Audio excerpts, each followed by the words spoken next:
Good evening, everybody. Welcome back to session 4 of the New to Racing seminar. Today's topic is sailing downwind in the Leeward Mark. But before we get into that, let's go over a few things. As a building block to going downwind, the first thing we have to do is start, right? What's the 4 objectives of a good start? On time. That's our first objective. Be on time. What's number 2? Full speed. Why is full speed important? Because if you're not moving, people are passing you, right? You're giving away free time. If you're not on time, you're giving away free time or boat lengths to your competitors. So full speed on time. What's 3rd? Favorite end. Try to be on the favorite end. And we talked about how to figure out the favorite end. Right? Going to the middle of the starting line. Point your bow into the wind. And whichever way your bow is pointed, towards the pin or towards the boat, it'll point to the favorite end. So you don't need to do math. You just need to see. And the 4th one, clear air. Clear air is important. If you're the slow boat, it's almost impossible. If you're sailing in a fleet with a lot of different boats and a lot of different speeds, the slow boat is impossible to get clear air. They'll get it sooner or later, but it's harder. If you're the fastest boat, you can make your own clear air just by sailing past another boat. But sailing in a wind shadow does what to our boat? We sail in someone else's wind shadow. What does that do? Slows you down.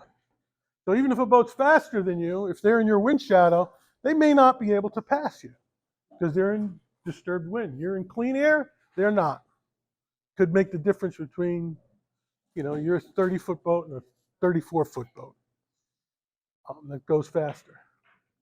So we started. Now we're going upwind. What do we do? What do we do first? We make a plan, right? Make a plan for the start. Do that before the start. Maybe we watch, if the start's in front of us, maybe we'll watch the boats in front of us. Even if we're in one design on a Saturday here, there's 5 fleets out there. If you're the first fleet, you can't do it, but the 2nd, 3rd, 4th, and 5th fleet, you can watch the fleets ahead of you, see where they start, see where they go. Does that match up to what you're thinking?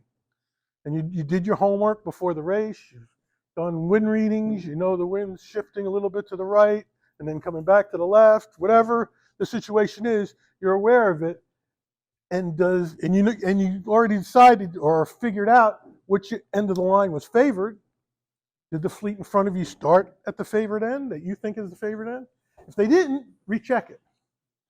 Because maybe the wind shifted and it's not the favorite end anymore. We talked about making a plan for upwind. If the wind's better on the right, we want to go right. If the wind's better on the left, we want to go left. If the current is favorable on one side or another, we want to use the current to our advantage. We don't want to go against the current because that's just giving up boat speed, right? Speed over ground. Because even though we're on the water, that Leeward Mark, it's attached to the ground. So you want to get there as fast as possible. So you want to use the current to your advantage. What else did we talk about? Oh, making a plan for the next leg, right? That's the last thing we talked about, was making a plan for the next leg. So before you start, you have to make your start plan. You have to make 2 plans before you start. You have to make the starting plan and your windward leg plan. And then on your windward leg, you make your leeward leg plan before you get to the mark. So you know what's favorable. You figured out what's favorable going upwind. You got to flip it around, and reverse it. So if the current's favorable on the right going upwind, is it favorable on the left going downwind? Is it less on the left? Is it the same? If there's more wind on the right side, when you go upwind, when you turn the mark and come back, where's more wind? It's on that same side. So maybe you want to jibe right away around the mark. And these are all things to make you get to the next mark the fastest. That's what we're talking about. Talking about strategy. What's your strategy to get around the course? The second, so today, we'll lead off with downwind. And someone asked me after the class, how do I know I'm on a ley line? We talked about getting to the ley line. Well, we got a windward mark here.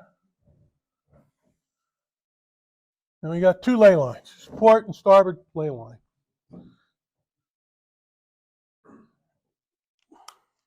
Grab a boat. How do I know I'm on this ley line so I can tack on the ley line?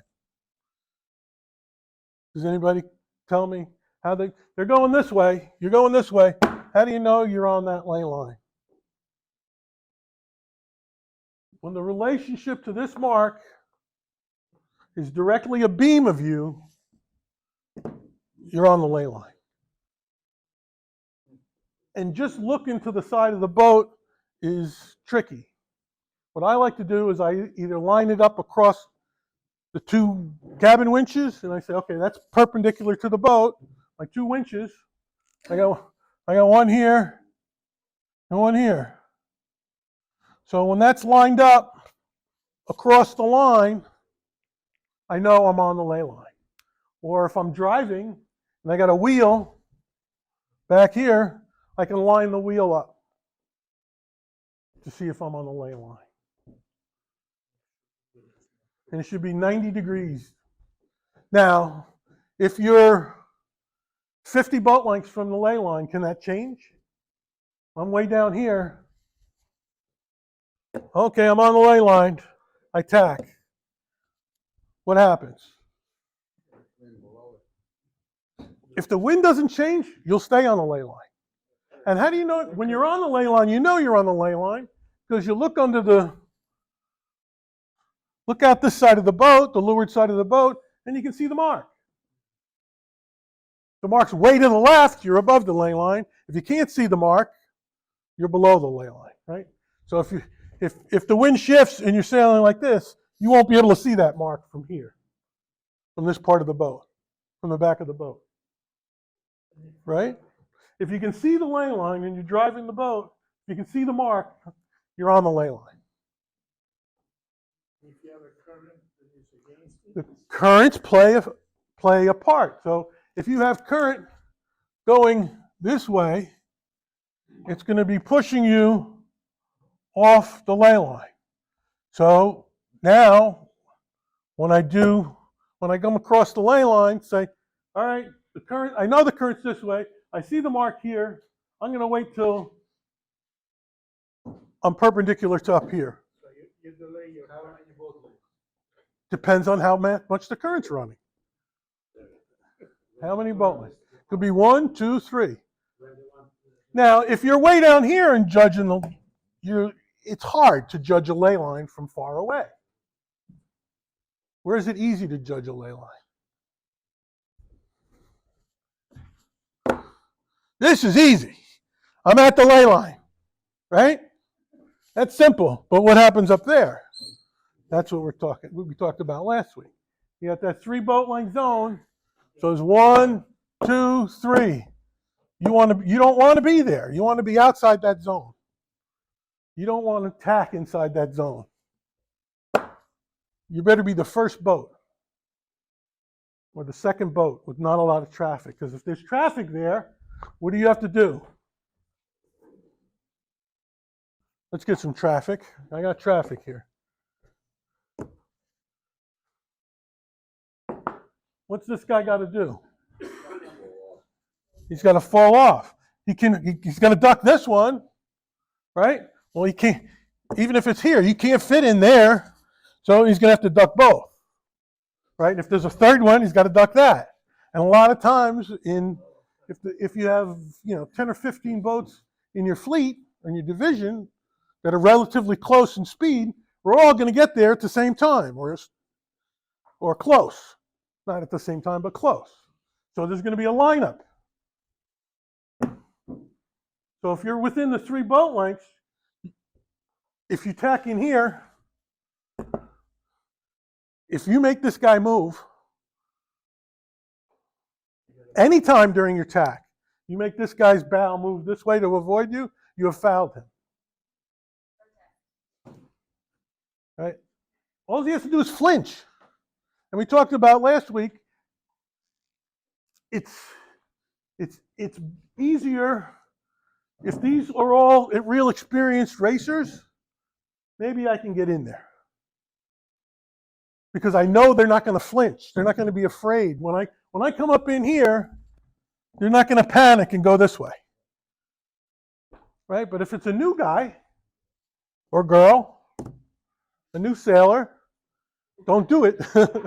Don't do it. Because they're going to flinch, and then it doesn't matter that they were scared. It doesn't matter that they flinched.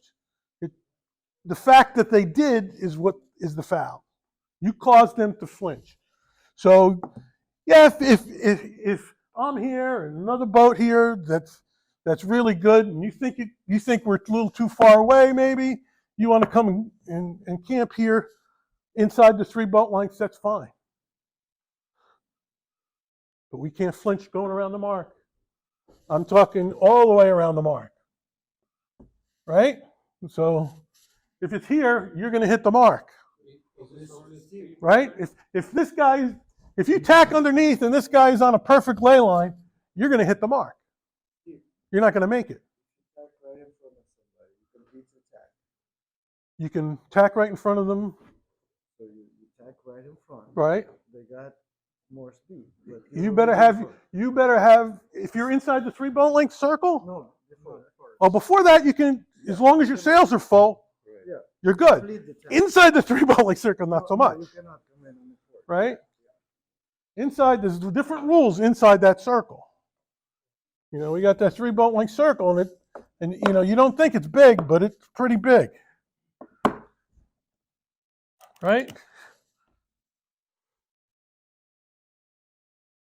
So you want to come into the ley line and tack here.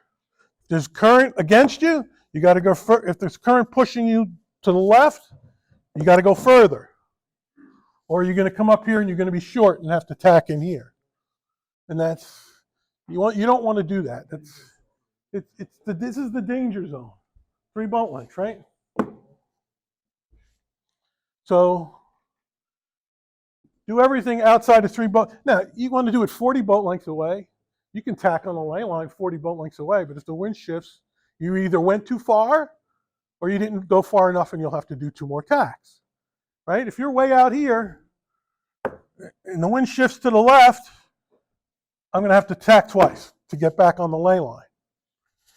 If you're way out here and the wind shifts to the right, I'm going to be falling off, which means I went too far. So where's the safest place to be? Right up the middle. Places to be is in the middle. Save your tacking. Save your tacking for outside the 3 boat length circle. All right? Now, here's the other issues we have coming around the windward mark. We've planned our downwind leg, right?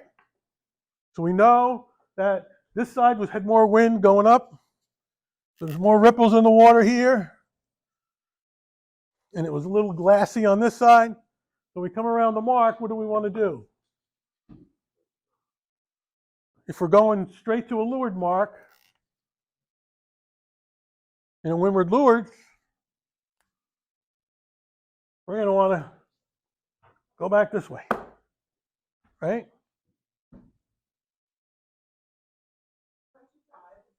You're going to come around the mark, and you're going to jibe. Here you come around the mark. You've come around the mark, you're falling off, right? I mean, you're going to run if you have a symmetrical spinnaker or no spinnaker at all and like to do wing on wing, you can just run straight for the leeward mark. And jibe, at some point, jibe before you get there. If you don't want to go dead downwind, whether you have an asymmetrical spinnaker or it's not enough wind to go dead downwind, you're going to want to pick a side, right?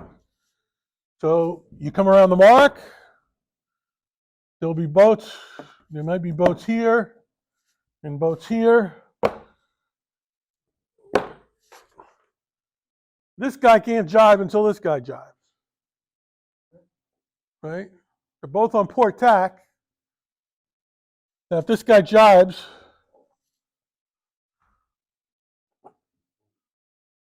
on starboard, this guy's got to jibe. If there's room, but you can't just jibe. You have to give this guy room to keep clear of you. Steve, Yeah. when you tack, you lose speed. When you Yes. get to the wind. When you jibe, you really, it seems like you don't really lose much speed. You don't lose a lot. Some boats lose a little bit of speed, depending upon the boats and the type of jibe, and whether it's an asim or and how well you do the jibe. If you goof up the jibe, you're going to lose speed, right? And one of the things that people don't realize that marks, even if it's a jibe mark over here. So if you're non-spinnaker and you're doing a triangle, you're coming down this way, or this, doing this, coming down, and you got a jibe around here, right? No, you're doing this, and you can jibe here. These marks are all opportunities to pass. Why do I say they're opportunities to pass? There's a lot of things that make them opportunities, but one of the main thing is if you're perfect in your jibe, whether it's spinnaker or non-spinnaker, you don't lose a lot of speed, what he's talking about over here, and you have an advantage over someone that goofs up the jibe. So it's an opportunity. If someone makes a mistake, you can capitalize by not making a mistake. If you make a mistake too, well, then you're even, unless yours is worse than his or whatever. So look, when you're coming around the mark, you got to look and see what the traffic is coming out of that mark. You say, okay, we can do this, we can do this. And you're like, oh, everybody's going left. We're going to have to wait a couple of seconds before we jibe. We're not going to jibe into traffic, right? Or maybe there's still a lot of boats coming upwind, right? You can have boats still going upwind when you come around the mark, right? You have boats here going this way. I can't jibe because there's traffic here. I don't want to get caught in a bunch of traffic. Maybe there's 4 more boats over here. So you might want to delay your jibe a little bit, come around. When you can get a clear lane, what we call a clear lane is a clear path with no wind obstruction. No boats in the way. When you get a clear lane, you jibe. It's true on tacking as well, going upwind. Do we tack right behind another boat into its bad air? No. Well, we want to wait till we have a clear lane. So maybe this lane here is clear going upwind, and there's boats here and here. We'll tack here because there's no boats going right there.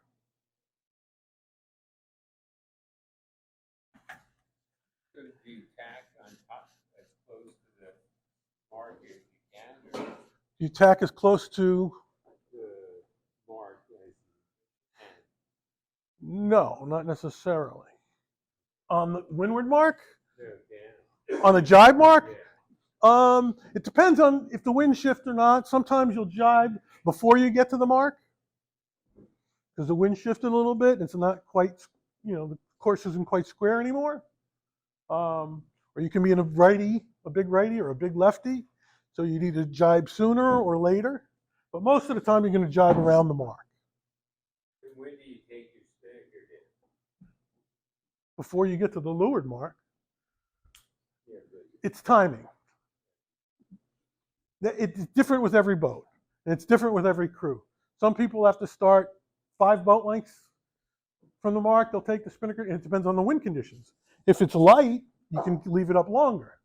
If it's heavy, you're going to take it down sooner, because it takes you're going. It takes you 45 seconds to drop the spinnaker. Let's say that's your average. At 12 knots, 45 seconds is a lot of ground. And 2 knots, 45 seconds can be, a lot. It could be, 100 feet, right? So it really depends on the wind conditions and how good the crew is. If you have a new crew, you take down early. And you give up speed, yes. When people are coming into that Leeward Mark, if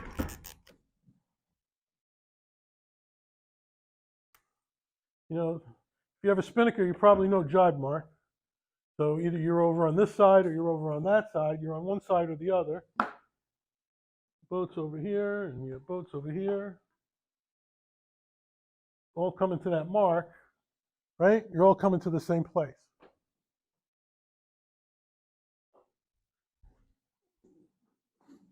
This guy may not have as good a crew as this guy.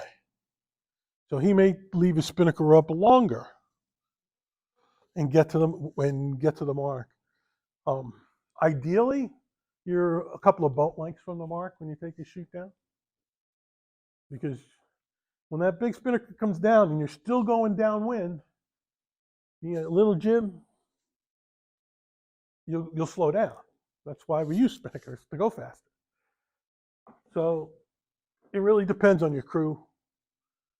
If you're just starting out with new crew, new skipper, new sail, whatever, practice. Practice. One of the things I like to see in my own crew is no mistakes. It goes up, it goes down. I don't care if we won the race or lost the race. If we have mistakes, that's something we can fix. If boats are just faster than us and we're doing the right thing, we can't fix that. So don't worry about it. Buy another boat or don't worry about it. Be happy. You're sailing. You're not plowing a field, you're sailing, right? So the objective is to stay as close to the mark, take the spinnaker down at the last possible minute. But it really depends on the crew. All right, we talked about lifts and headers. Upwind, what do we want to sail? A lift, right? Lift, we sail a lift. If we sail all the lifts from the starting line, we're going to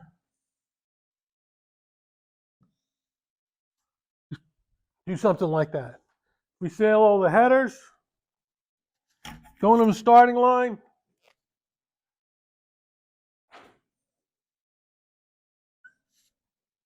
Which one would you rather sail?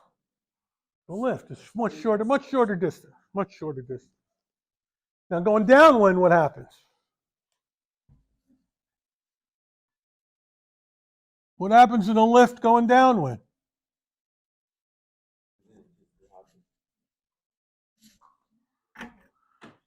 We're going downwind. Lift is what?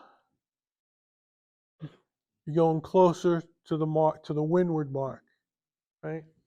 So if I'm going upwind, say the blue boat's going upwind, right? If I get lifted, I'm going this way. If I get lifted here, what happens? The wind shifts left. I'm turning right. So it's the opposite. So if I'm getting headed and the wind's shifting that way, well, let's do it on the same tack. If I'm getting headed, do it on the same tack. So if I'm getting headed, I'm going away from the mark. Here, I'm still traveling the angle I need to travel with the spinnaker, but I'm going closer to the leeward mark on a header. further from the windward mark, right? So if the wind shifts and now I'm sailing like this, jibe. So when there's a lift on upwind, you sail the lifts, you tack on the headers, and it's the opposite downwind. Sail the headers and tack on the lifts. Because it all has to do with the wind, where the wind's coming from, right? All has to do with the wind's coming from. It's coming from where the windward mark was, hopefully. Unless you have a 180-degree wind shift, then you're not sailing downwind anymore. All right, what else do we need to be aware of in sailing downwind? We got lifts and headers, picking the correct side. Other boats. Downwind, come around the mark, and say we're just going to go straight downwind. So it's the easy one, it's the easiest to symbolize. I'm going straight downwind. And this guy comes around the mark and he's right here. And he's going straight downwind. What's the problem? Huh? This guy is taking all the wind. Right? So what does this guy do? He's going to head up.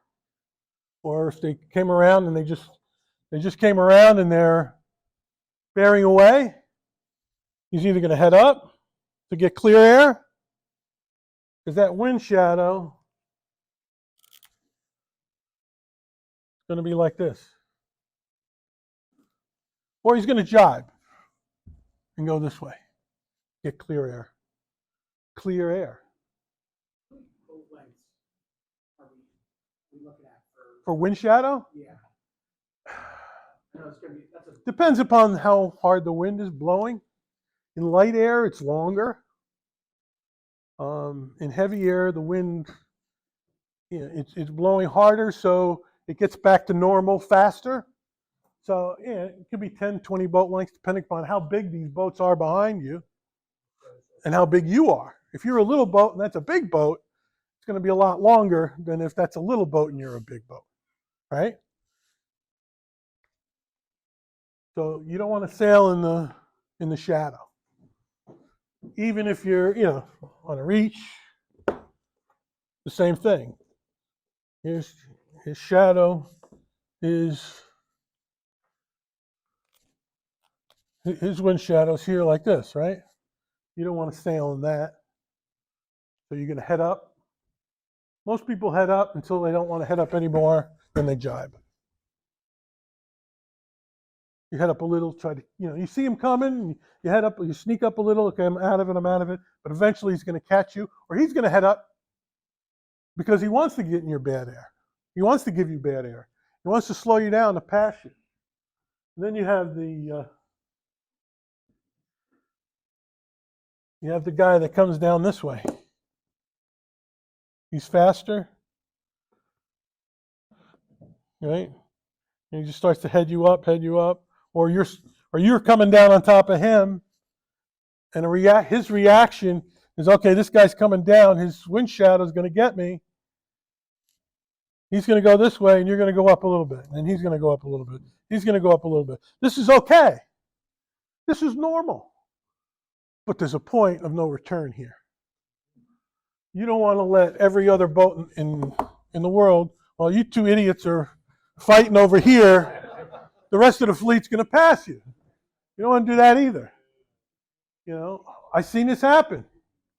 We have people that sail around here that will just keep taking you up for no reason. He's killing you, right? He's hurting you, but he's taking himself with you. Doesn't make sense sometimes. Now, if you two guys are first and second for the series and you're fighting each other, you're going to duke it out a little bit longer than if that's not the case. You don't want everybody to pass you. I was in a race out here. It was a Sunday series. I didn't have to win, but I couldn't let another guy win. Is that legal? Yep. Is that sportsman? Yes. The objective of the game. I stayed in his bad air. I made him stay in my bad air. I'm sorry. I made him stay in my bad air the whole race. We were 7th and 8th. But even if he was 5th, he wasn't going to beat me because we have throwouts and all that other stuff. As long as he wasn't 1st, 2nd, or 3rd, I didn't care. I won the series. I didn't have to race that day, but him. He was the only one that could beat me. It was the standings.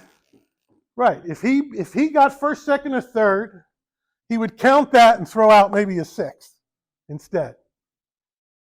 But if he got a 4th, he had to count it, and that wasn't enough to. Whatever I did, I could throw out, and I had something better than that in the bank.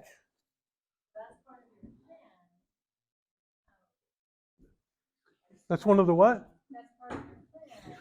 It was our plan all day. Stay in his way. And we were a faster boat, so it was easy. If you're a slower boat, it's hard. But we were a faster boat, so we could get in his head, make him tack a bunch of times. But by the time the race was over, everybody passed us.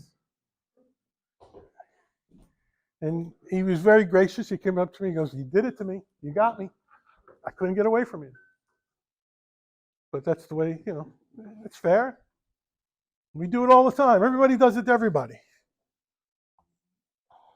All right, so where are we?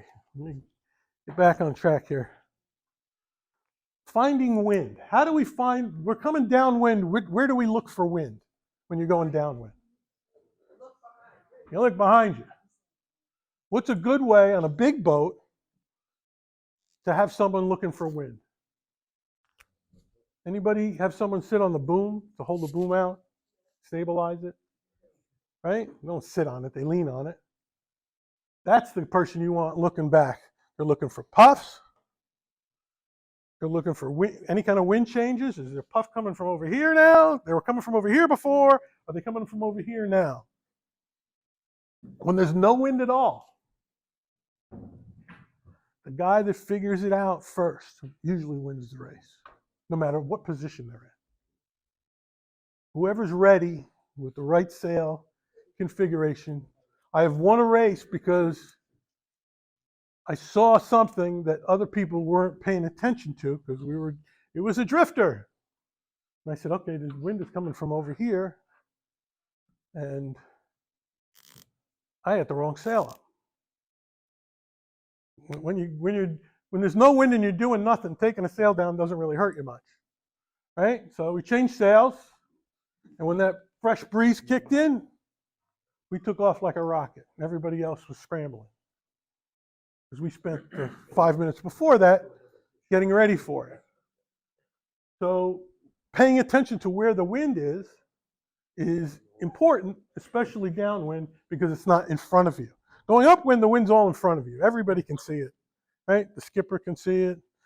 Whoever's driving or trimming the jib, everybody's looking forward. You can see the wind. But downwind, the guy driving, he's not going to be looking back unless there's a boat over his shoulder that he's trying to keep track of. He's not going to be looking back there. So you got to get someone sitting here, right? Saying, oh, there's a puff coming in 10 seconds. And maybe you want to head down in that puff. Maybe there's a lull coming, or there's more wind over there, we should jibe. That kind of stuff. And if you have a jibe mark, you don't have a lot of choices on where you're going, right?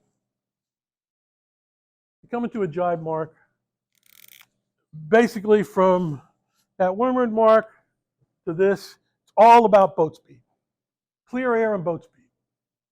There's no discussions. There's no tactics. There's no real strategy. Your strategy is to sail the boat as fast as possible from point A to point B, because everybody's got to go there.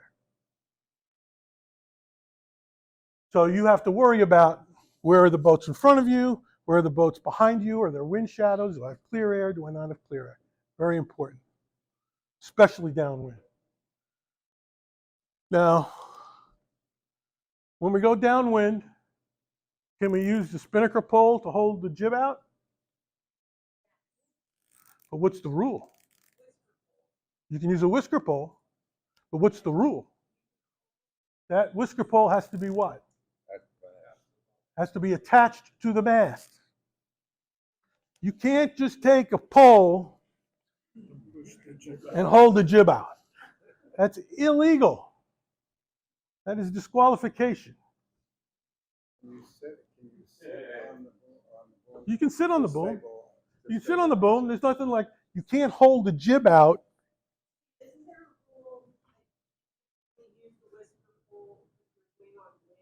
You can use the whisker pole anytime you want. There's no rule. You can use it anytime you want. Whether it works for you or not, that's your problem. But if you're using a whisker pole and it's attached to the jib, it's got to be attached to the mast. The only time it's not, it doesn't have to be attached to the mast is when you're jibing and you take it down.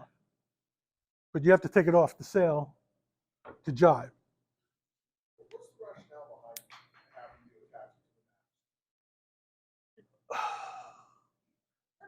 I don't know exactly, but I know every new racer gets caught doing that because it's not one of the things that people talk about a lot. Go ahead. Is it whisker pole? Yeah. It's like a spinnaker pole, but they can be adjustable. But a whisker pole is an adjustable spinnaker pole. It holds the jib out, downwind. Right? If you weren't sailing spinnaker in an Atlantic and you were going dead downwind, well, the Atlantic sail's pretty small. I don't know what you would do. Yeah. Whisker pole is an adjustable spinnaker pole.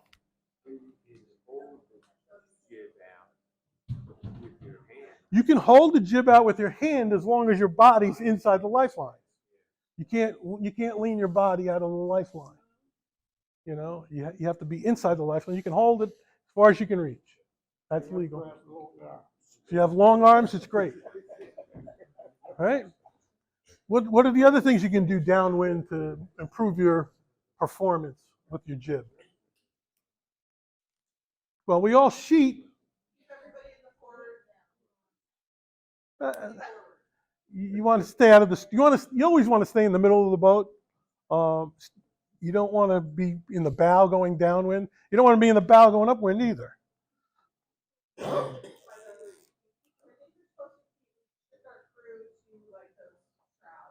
Yes, you should. No one should be, unless they're working on the jib. You shouldn't be forward of the shrouds, ever. You're all the way in the back. And they're not, right? You're the only one that's supposed to be all the way in the back. You don't want to be stern heavy either. You want the boat to sail flat or level. It depends on the wind conditions, whether you want them to go forward or aft, and that's another class.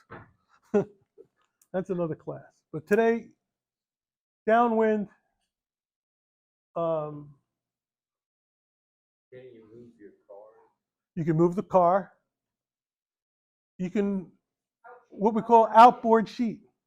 If your track is, 2 feet inboard or 1.5 feet inboard. I mean, a lot of boats, the track is on the outside, and that's where it is. And okay, that's great. But on most modern boats, it's in, a foot or two. So if you can attach it to a block that's on the rail, when you're on a reach, you're better off. Because your sail is, your sail, here's your boat. We'll do this big.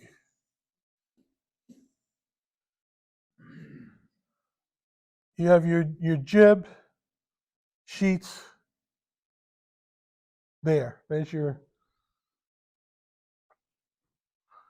So if the sail, going upwind, you want the sail to be pretty flat, right? That's great. Going downwind,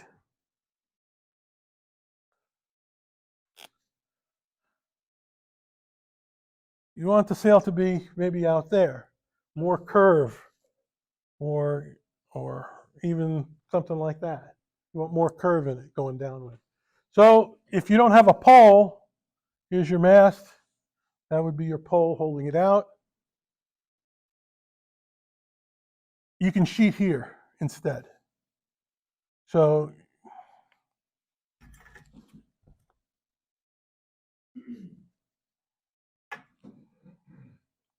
you'd be doing something like that. It's still not as efficient here as if it was out here on a pole, right? But it's better than it being all the way in there. So you get a block, you attach it to the rail, you run your sheet through that block, and then to your winch. It's just a little trick. What else can we do with our sails going downwind? Do they have to be let off the vang? You want a little twist? That's true. It's another class, but that's true. What about our halyards? Cunningham, outhole. It's all tight going upwind. Going downwind, it's supposed to be loosened a little bit. Not too much, just enough. It's like my grandmother used to say, how much salt do I put in there? Just enough, but not too much. Anybody's had an Italian grandmother, that's exactly the way they talk.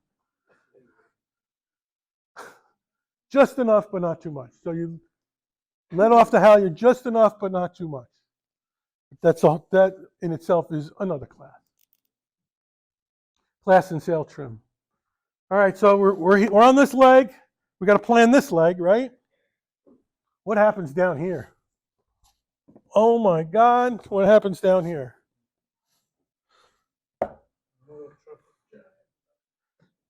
Traffic jam.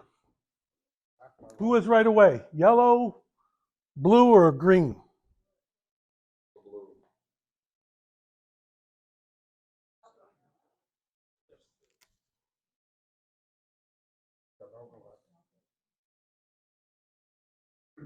Who's overlapped with who?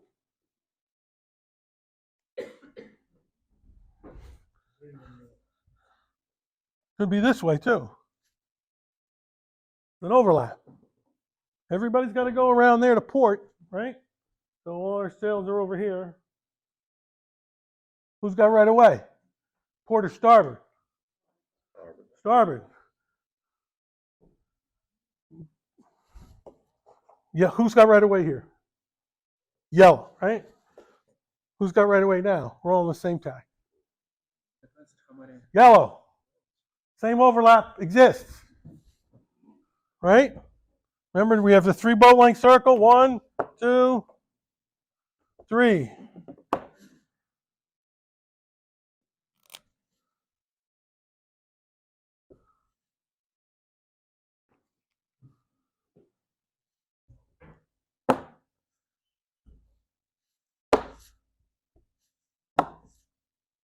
Who's got right away at the mark?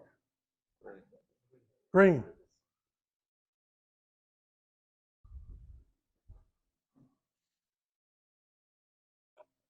Who's next?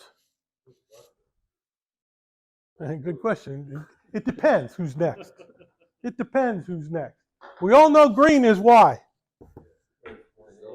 His bow has crossed that imaginary 3 boat length circle. He's locked in. Right? He's locked in. He's got right away all the way around the mark of all the outside boats. He's the inside boat. Even if that overlap is broken, overlap broken,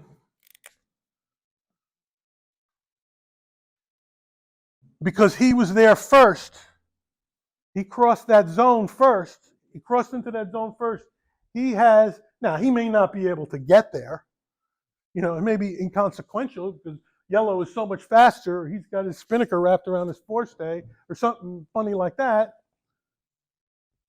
so he might not get to that mark in time. But if he sneaks back in here, he had the overlap here, right? Coming down this way. Overlap is broken. He still has mark mark room here. He's still entitled to mark room there. Even if he comes back and reestablishes the overlap, since he had it in the beginning, he can't lose it.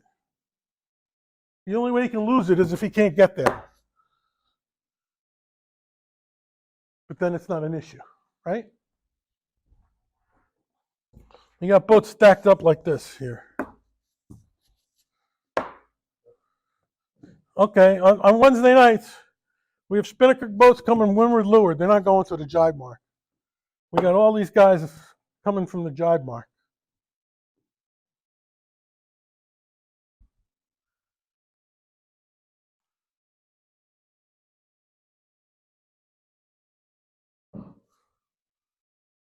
Anybody, this is his stern line. This red line is his stern line. I know it's not exactly straight. Anybody in here, and they just have to have their nose in here, right, has an overlap. And you're coming from a jibe mark way out here, you got to let them all in. That's what the rules say. You might not like it, but we don't like it that you're there at all, right? But you don't like it that we're there at all. It's even, we're even. But all of these boats have a right of way. Even though you're the only one coming from this angle, and there may be a lot of boats coming from this angle, right? But there may be a lot of boats coming downwind too. You know, coming straight downwind. Well, we're not usually coming straight downwind. We usually have a spinnaker, but you know, we could be coming from further to the right side of the course. But we still, even though we have to jibe, the guy over here that was jibing downwind, he went over here, now he's jibing back, and he's still got to go around the mark. He still has right of way over all of these boats because he's overlapped. So you line across your stern. If there's a boat there, I don't care what fleet they're in, what course they're sailing. If you're going to the same mark, you got to let them in.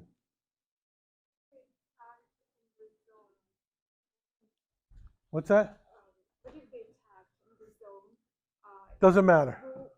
No, because a lot of people jibe in this zone anyway. On the leeward mark, it doesn't matter. If at the windward mark, you can't tack in the zone and get around, right? But the leeward mark, everybody's got to go around. You're going around the mark, you're on what tack?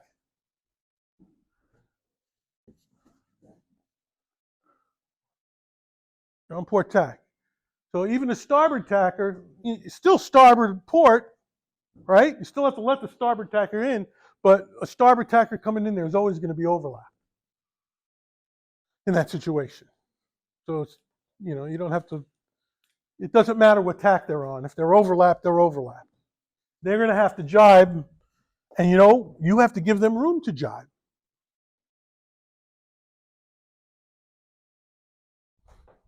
Now we'll talk about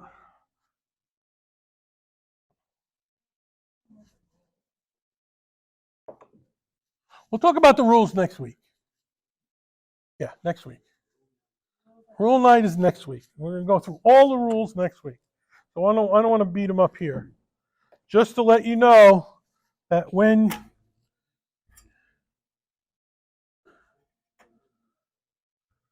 let's do this way.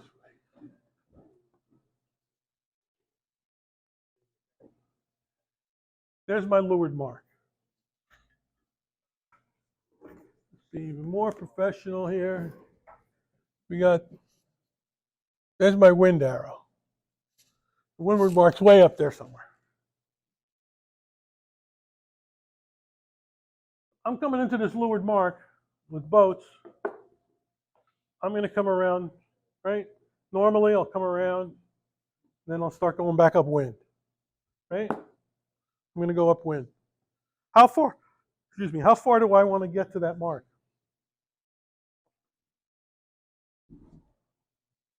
How far do I want to get to this mark? No current. There's no current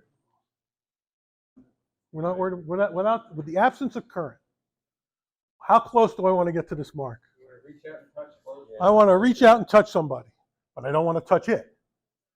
I want to be, 8 inches. you want to be, 3 or 4 feet away. Not that anybody's got a 3 or 4 foot arm. You might have it if you're Kareem Abdul-Jabbar. You might have a 3 foot arm, but I don't see too many of those people around here. So when you come around, what happens to the boat when it comes around the mark? Slows down a little bit. And then we want to go upwind. So there's 2 ways to do it. And we're going to use the same circle both ways. If you come in this way, close, you're going to end up here.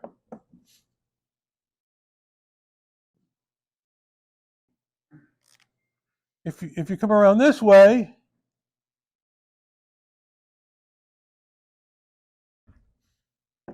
you're going to end up here.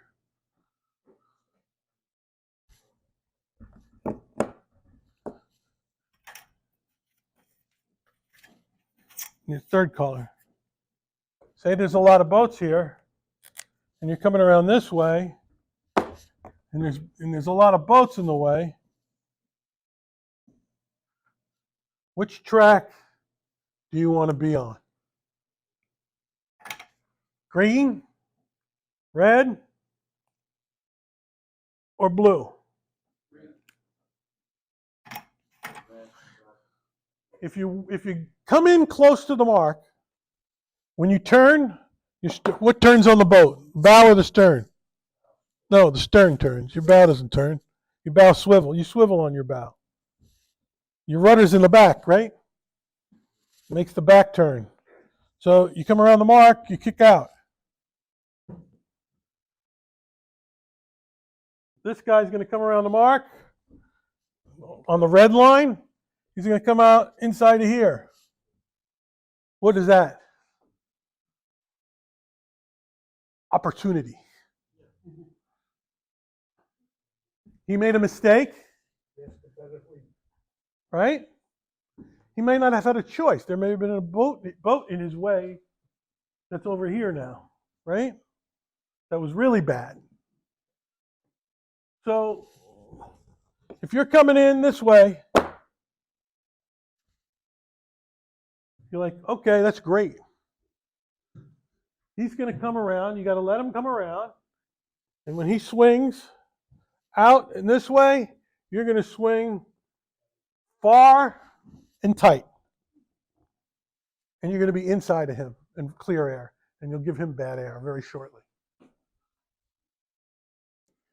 If you follow him, if you're too close, say you're like this, because you sped up, you're not going to be able to do anything. Or you're here, you're over here, and he turns, you're going to have to go with him, right? But if you slow down a little bit and get your bow across his stern, you can pull off this nice maneuver where you'll end up third to first. These two guys fought coming around, right? And you were a little bit behind, and you turned, and your spinnaker was down, your jib was full, it was trimmed, and you kept your speed up. You can actually pass people there. That's a good feeling to pass people there. What determines the zone? The largest boat or the smallest boat? The first boat to get there. Yeah, but it's It's three. his 3 boat length. Whoever's there first is the zone. Or, there could be boats in front of you and you're dealing with someone behind you, then it would be yours. All right?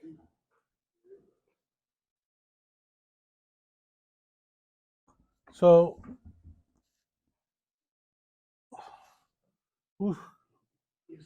he's going to just inch up. In the race that gets into the first boat that gets into the zone with relative to other boats, it's his boat length.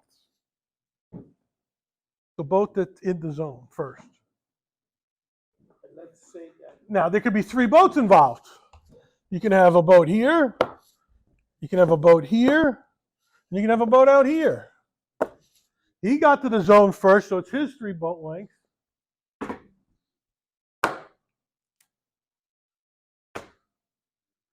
Whose 3 boat lengths is it next? Between him and him, it's his 3 boat lengths. Between him and him, it's his 3 boat lengths. Because he's there first. And that priority between the big boat and the other. And this boat here, it's his boat lengths. So the big boat is creating a zone. Big boat creates a zone. So he may enter the zone. His zone may be up here. So it's possible that he enters his zone before the little boat enters his zone. But that has nothing to do with these 2 boats. It has to do with these 2 boats. Whoever enters the zone first, it's their boat lengths. Do we have tape measures? Yeah, especially if it's the first round. I've been involved in protest hearings when you're coming around a mark, the guy says, he tacked in the zone.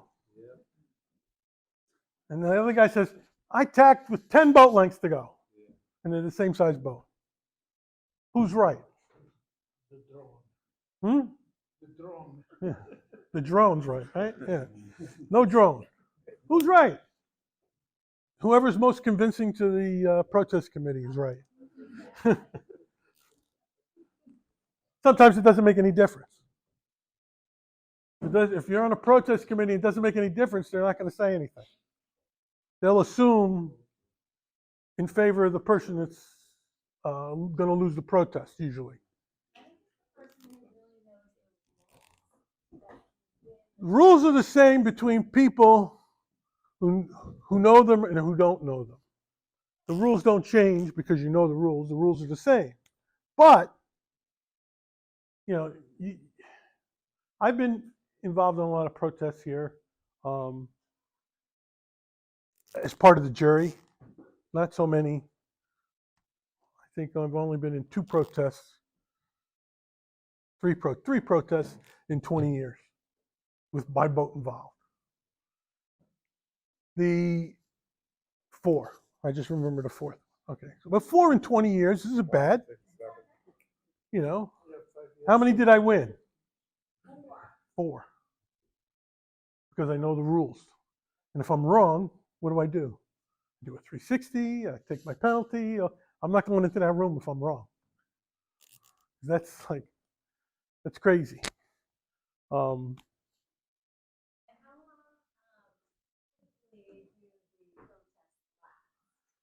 I've been in protests that last 15 minutes. I've been in protests that last 15 hours.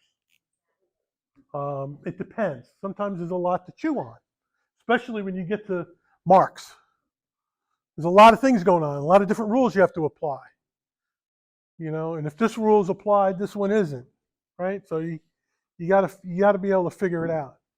A lot of times people will write up a protest and they're looking through their book to get the rule numbers, and then they'll read the rule and they'll say, never mind, and then never file a protest. That happens a lot. Do we want to? Well, we'll get into that next week. I don't want to get into that now. So we're coming into this mark. He's got rights over him. He's got rights over him. Or he's got room. He doesn't have room. Whatever it is. If someone fouls you, he's got room. This boat came up to hit him, and then so he had to come up to avoid a collision, and he makes him bump into the mark. Who protests who?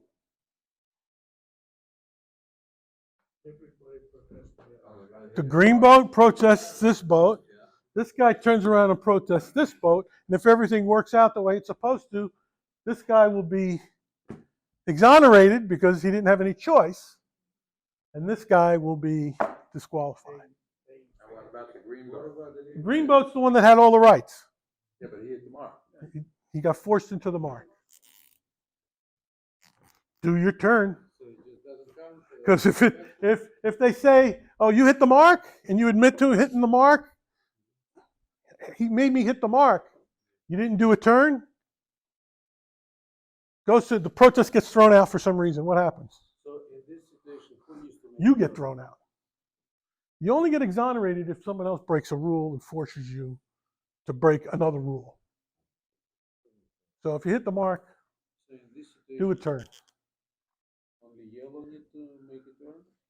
Here, in this situation, only yellow would need to make the turn or get disqualified. Yeah, or it depends on where you're sailing. It could be a 720 as well. Because the rules are now that it's a 360 anywhere on the course except for, I think that's still the rule, within the zone. But at Cedar Point, we say, we have in our sailing instructions, any break of the rules where a penalty turn is allowed, you take one turn instead of two.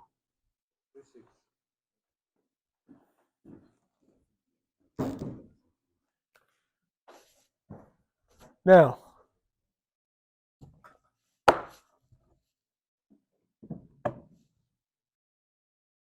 come around the mark. And the next mark is E. But this G is over here. This guy, boom, boom, boom, goes around G. Do you follow him? I don't think so. That's a good answer. It's a definite answer. If you know, if you're sure, everybody quite, you know, when the lead guy goes the wrong way, and it's happened, and the other guys are all right, who saw the board? What's the course? You know, did you write it down somewhere? So we always, on my boat, I have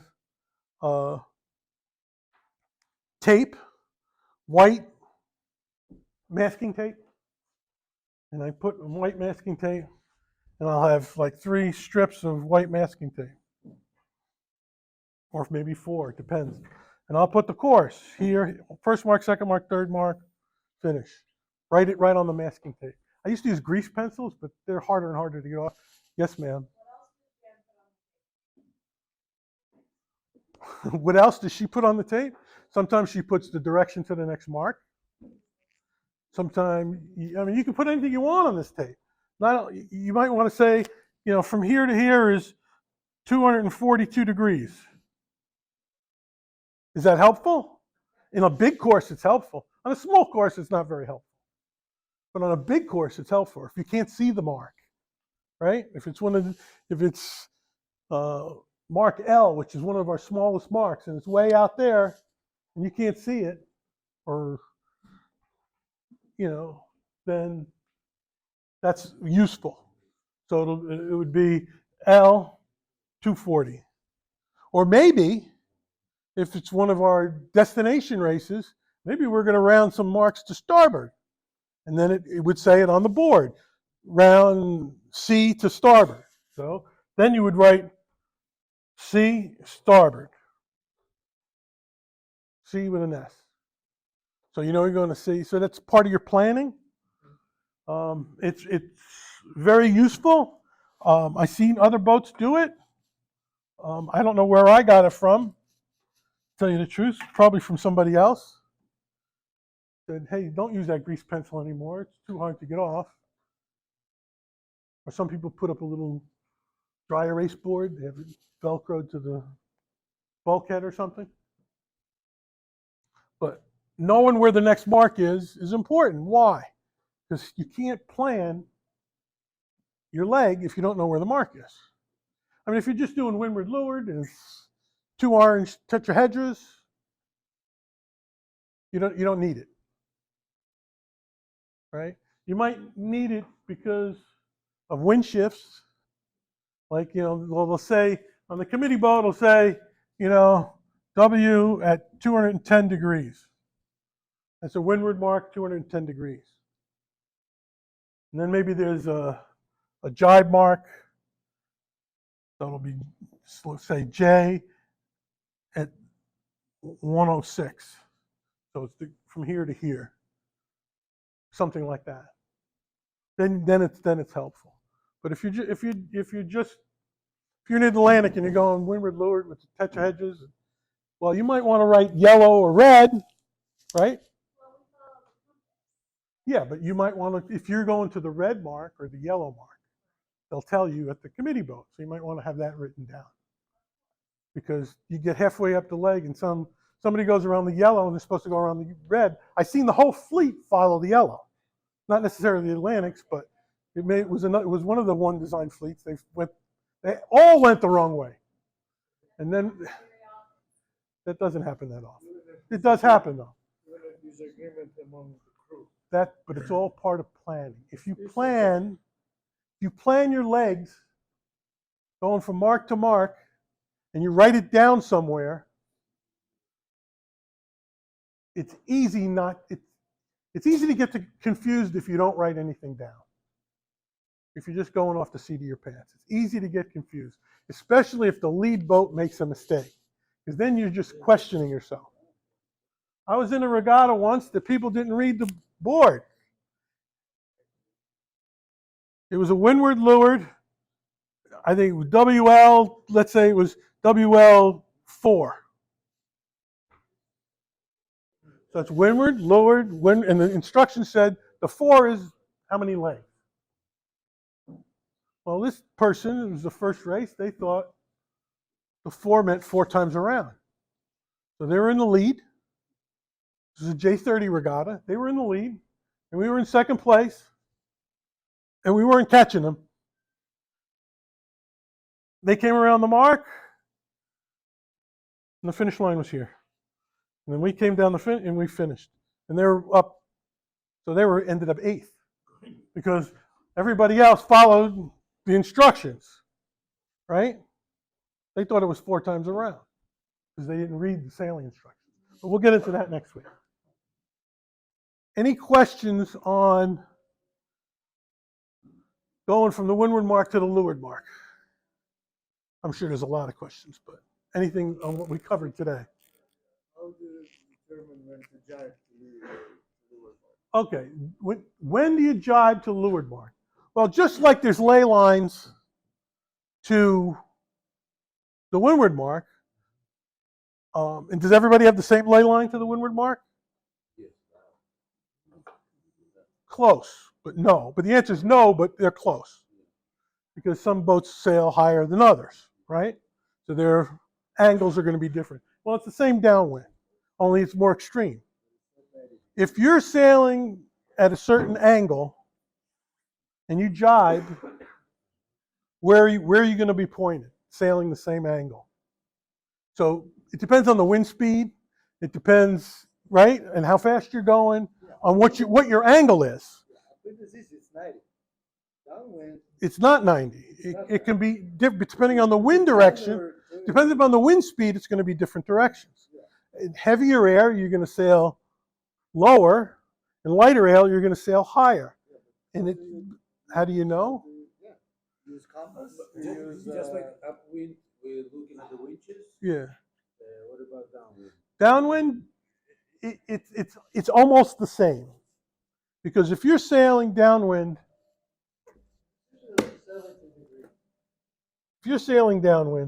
at this angle, and you want to sail, and that's the correct angle for you, downwind.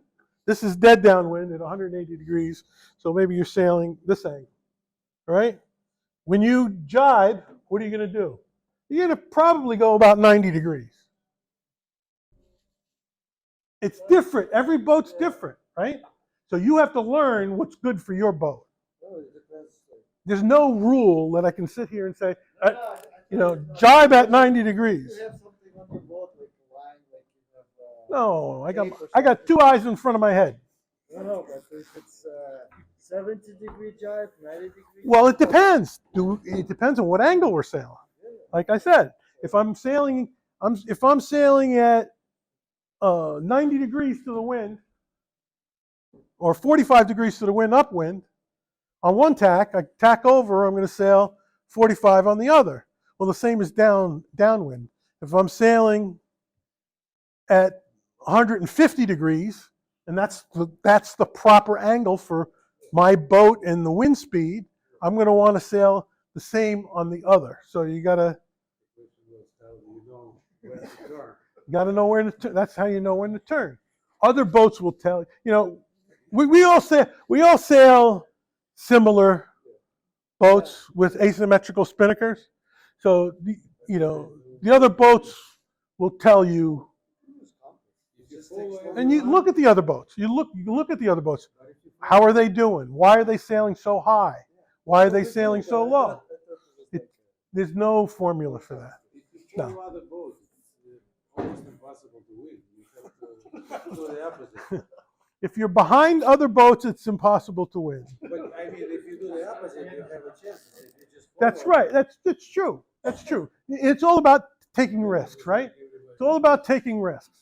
If I'm in the lead, I'm going to take less risks than if I'm way behind. If I'm way behind and I take a flyer to say everybody went right and then they're coming left to the Leeward Mark. And if I'm the last one around, I'm going to go left. Maybe I'll catch something. Maybe I'll get lucky because I'm not catching them, right? Got nothing to lose. So that's a risk factor. So you have to decide what your own risk factors are. And it doesn't always mean risk within a specific race. It could be risk within the series. Like I talked before, I didn't have to finish first. I can finish last as long as he didn't finish third or better. So if I could stop him from finishing third, is that risky? Could be. If you're sailing directly downwind toward the Leeward Mark with Yes. no spinnaker, Mm-hmm. is there a rule of thumb that it's better just to sail directly downwind, wing on wing, or you want to sail off at an angle and get a little? If it's windy, wing on wing is probably the shortest distance, is probably better. All right. So if you're coming around the windward mark and you're going straight downwind, right? Let's do one of these that holds the spinnaker, holds the sail. If it's windy, I can sail this angle, and it's a good angle. It's blowing 15, 18. So I'm just going to beeline to the mark. It's the shortest distance.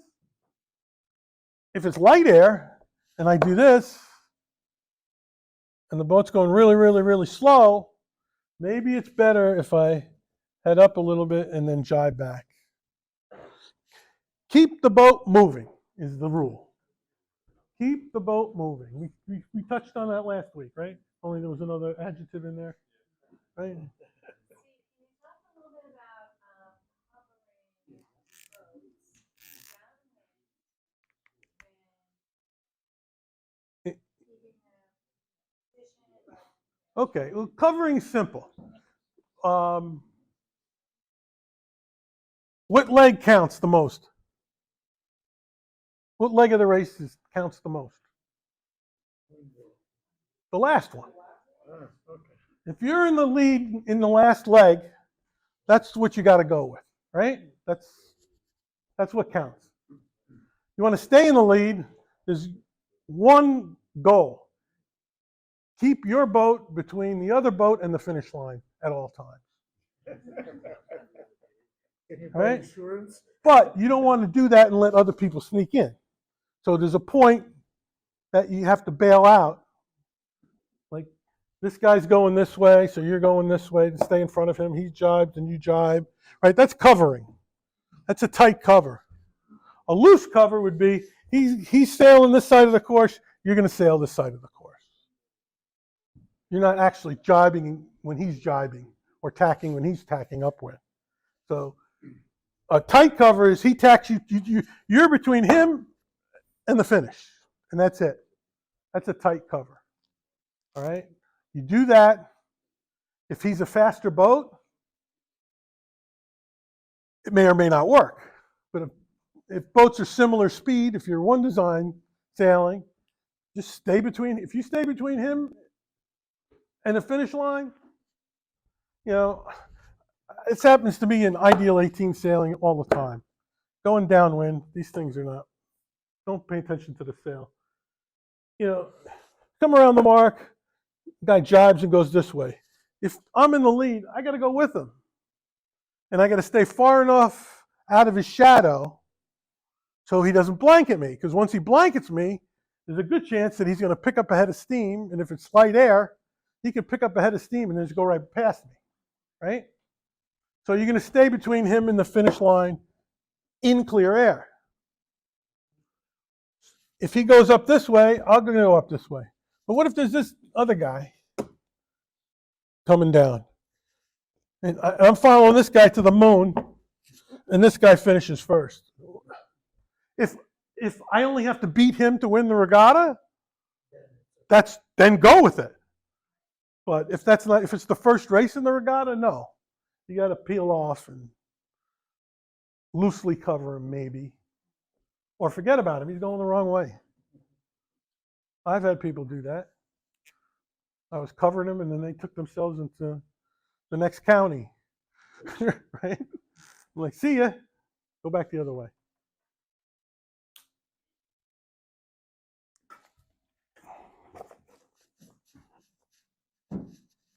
All right. So we've gone around all our marks, and we're coming to the finish line. 3 boats coming to the finish line.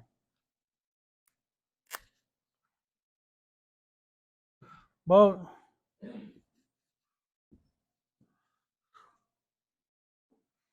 Who has right away?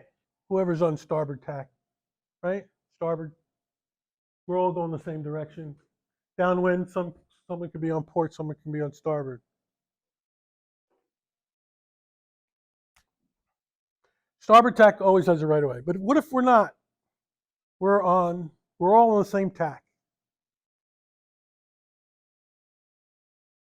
This guy's sailing downwind. He decides to head up.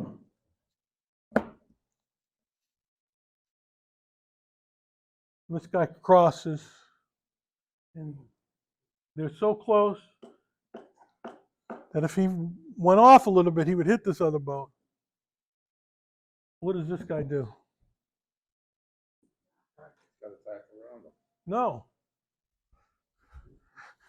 He's got mark room. Gotta let him in. You don't let him in, you fouled him. So his recourse is to finish correctly. So his recourse would be to come back around and finish and protest you. But unfortunately, with the rules of protesting, if somebody else gets in there, there's no redress for that. So you can't say, well, I would have won.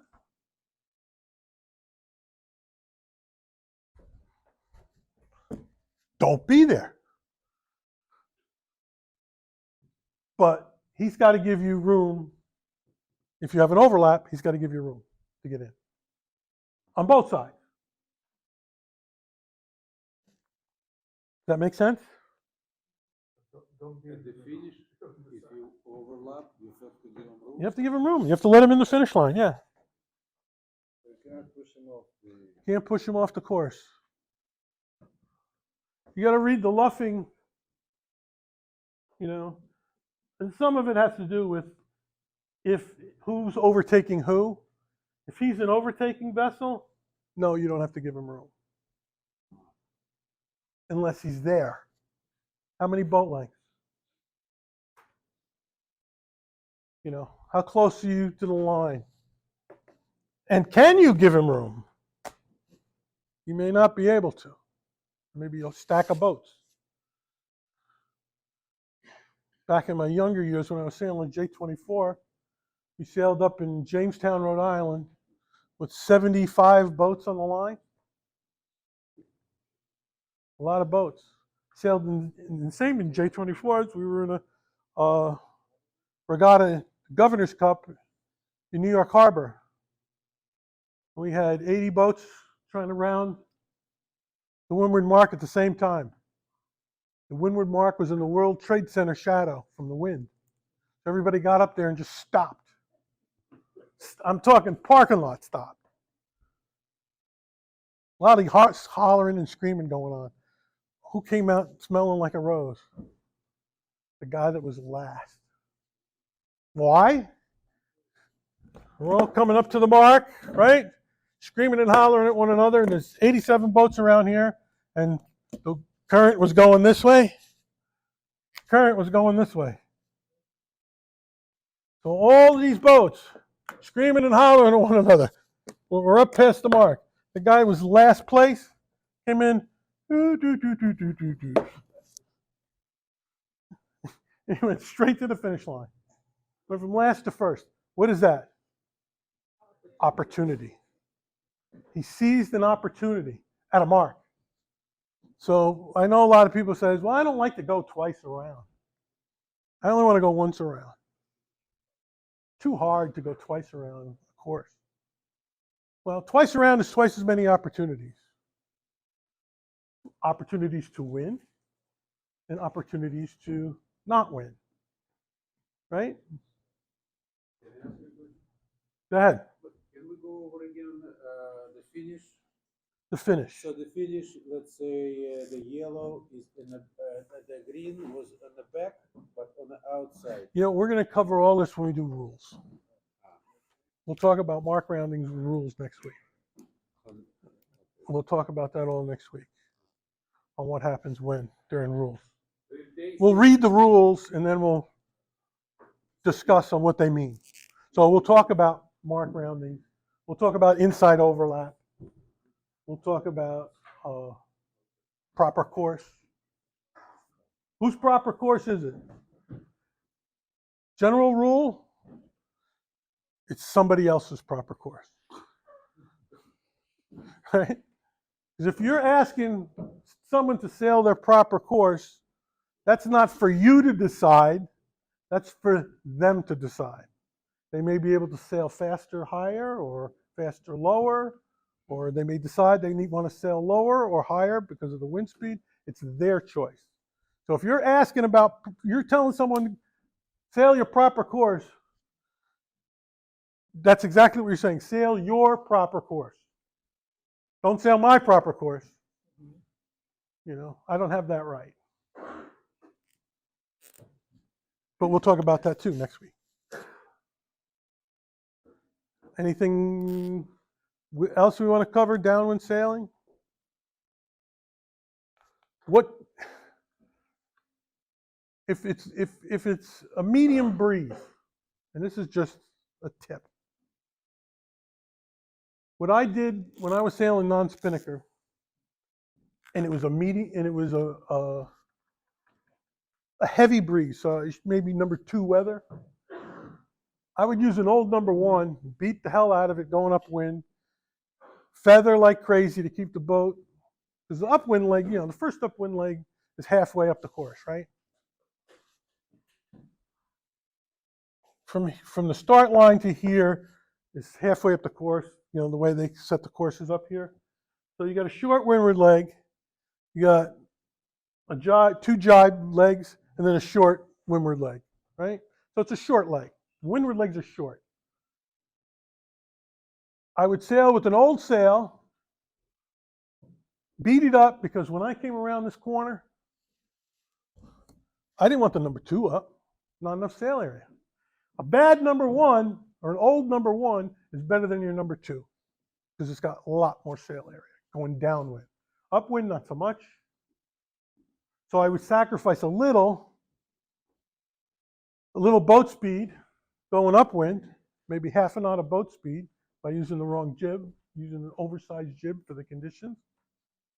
I wouldn't use my new jib to do that because you don't want to wreck it, right? And then I'd get around and I'd have the full sail. What else can you do if you have a roller furling? Roll it up a couple of turns. Is that as efficient as putting a smaller sail on? No, but when you come around this mark, Or what else can you do? You can reef your main and shake it out when you get to the top mark. I know people just like to go sailing, and sit in the cockpit and drink a beer. That's okay if that's what you want to do. That's okay. But if you want to win, you have to think outside the box sometimes. It's not always cut and dried. It's not always 45 degrees. Sometimes it's 40. Sometimes it's 50. So what gives you the knowledge to make those decisions? Experience and practice. Does anybody expect you to win your first time with a big boat? No. First time you were in Atlantic, when you and your husband were sailing the Atlantic for the first year. All right. She won. See, now that's a problem. That's what keeps the marriage together, right? That's what keeps my marriage. I sail with my wife all of the time. What keeps it together? She's 37 feet away from me. I can't yell at her because she can't hear me. She yells at you. She can't yell at me because I can't hear her. By the time it gets passed back, the people in the middle say, well, I'm not going to say that to his wife. So they'll sweeten it up a little bit. No. Have fun. I mean, just have fun. If you're not having fun, it's too expensive a sport to not have any fun. I know you guys always have a nice skipper. Well, we talked about that the first night, right? The first night, what did we say about yelling? No yelling. If it gets windy and the person on the bow can't hear me, like right now I'm projecting, am I yelling at you? No, I'm projecting so the people in the back of the room can hear what I'm saying. You can yell at a situation. You jump up and down and stamp your feet. That's not appropriate, really. And has everybody done it? Yes. Yeah. I mean, frustration happens in a race. You're all set. You're great. Everything's going great, and then something happens. Either maybe something on the boat breaks, the sail rips. It's frustrating. But try to tame the situation. We were on the vineyard race, and it was blowing 30, and we left the number 4 home. The number 3 ripped. Couldn't put up the number 2. It was just too windy. The 4 would have been nice. It would have been slow, but it would have been nice to have. But I didn't have it because it wasn't supposed to blow 40, right? But the jib split. He's like, oh, well, we're sleeping in our own beds tonight. What choice do you have? We weren't going to go another 100 miles with no jib, right? That wasn't going to work. Putting the number 2 up wasn't an option because it was too windy. So we went home. We got a nice sleep the night before,